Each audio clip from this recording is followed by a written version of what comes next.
A man who killed, dismembered, and cooked another human being, yet showed up to work the next morning like nothing had happened. A man who even joined the online group investigating his own crime, reading every comment, and responding with laughing emojis as if the whole world was just a private joke to him. This story isn't just disturbing. It will challenge your sense of justice, your trust in people, and maybe even your understanding of what a human being is capable of.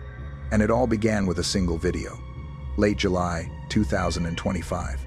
A clip quietly appeared on a shock site called Watch People Die.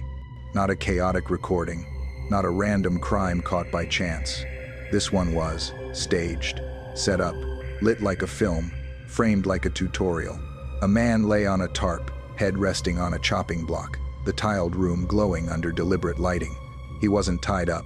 He wasn't screaming. He just waited. Then a figure wearing a mask stepped into view, raised a cleaver, and swung it down again and again.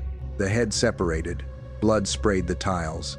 The body twitched and went limp, and the butcher calmly continued, cutting open the torso with a precision that suggested this wasn't his first time. The internet recoiled. Even hardened viewers said it felt different, too controlled, too clean, too professional. And soon, people learned this video was only one piece of a larger package. 11 recordings, 98 photos, sold quietly on Telegram for hundreds of dollars. Some images showed organs cooked in herbal stew. Others showed the butcher smiling into a mirror, holding the freshly severed head like a trophy. Official channels said nothing. Police remained silent, but the internet did not. A Vietnamese Facebook group OSINT and cyber investigation began digging. They studied frame by frame, listening to accents, analyzing tiles, appliances, wall colors, water bottles, fans, even the way shadows fell in the room. And soon they found the victim. His name was Nguyen Xuan Dat, a 6-year-old man who lived deeply online, isolated in real life, drowning in illness, shame, and depression. For years he wandered through violent forums under the username Dat Beheading, openly expressing his ultimate fantasy, to be killed at the peak of ecstasy and cannibalized afterward. He wasn't searching for help. He was searching for someone willing to end his life exactly the way he imagined it. And he found someone. A man who went by the name Chung. Through leaked chats and a whistleblower's testimony, investigators finally uncovered the truth behind that name, and it shocked the entire country. Chung was not a drifter, not a gangster, not a shadowy figure from the dark web. He was Doan Van Sang, a senior government official, a deputy head of a market management department team in Lang Son, a married father of 2, a respected figure in his community, a man whose job was to enforce regulations and inspect goods. But the marks on the killer's body matched his birthmarks. The scars matched his scars. The tattoo, that day, 13/9, matched his son's birthday. The shoes matched his shoes. The office in the rehearsal video matched the office where he filmed TikToks. The kitchen in the dismemberment clip matched the market management department's staff. Kitchen tile for tile, door for door, pipe for pipe, everything lined up. And while thousands of strangers raced to uncover the truth, he was inside the same Facebook group, mocking them. "I am the executioner. Who can catch me?" he wrote. "I've lived 60 years. I don't fear death."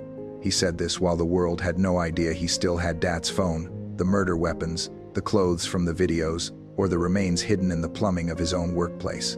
But eventually, the evidence became impossible to ignore. On November 28, 2025, authorities quietly arrested him. Inside the office kitchen, investigators found bone fragments in the drainage system, 3 human teeth under the sink, and traces of tissue in the septic tank. At his home, they found the jackets from the videos, the heater from the execution scene, and Dat's phone being used by Sang's sister, who said he gave it to her. Sang confessed to killing Dat on January 25, 2025, right at the beginning of the Lunar New Year holiday, when government offices were empty. He described how he chopped the body, boiled the parts, crushed the bones, packaged everything into plastic bags, fed some to stray dogs, and tossed the rest into public trash bins. Then he went to work, as if nothing had happened. But the darkest twist came later. The Vietnamese Butcher material wasn't originally leaked by him. It was distributed by Chinese-speaking groups on encrypted channels, leading many to fear that this was not an isolated case, but a fragment of a much larger underground market dealing in real murder footage, dismemberment, and human products. Maybe Sang acted alone. Maybe he didn't.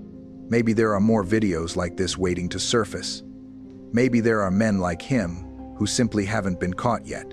One thing is certain: without the internet, without thousands of strangers who refused to look away, he would have walked free. He would still be smiling at the people he passed each morning, still holding a respected title, still living quietly among ordinary citizens, and nobody would ever have known what he truly was: a monster hiding inside a man who looked completely normal.